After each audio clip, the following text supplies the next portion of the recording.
likod ng mesa, palihim ang usapan.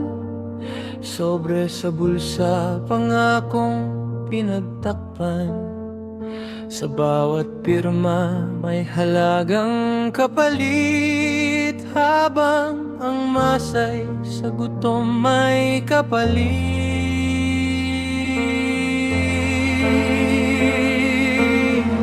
Mga salitang para sa bayan ang gamit, pero ang tunay sariling bulsa ang kapit.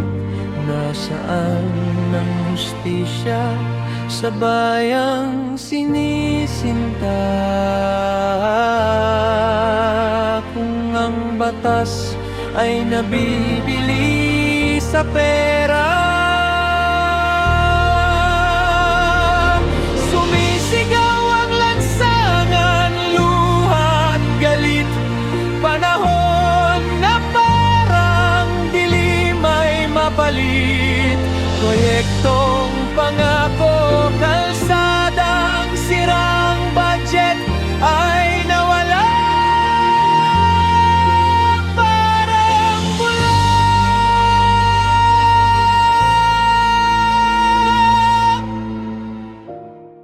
sa telebisyon, ngiti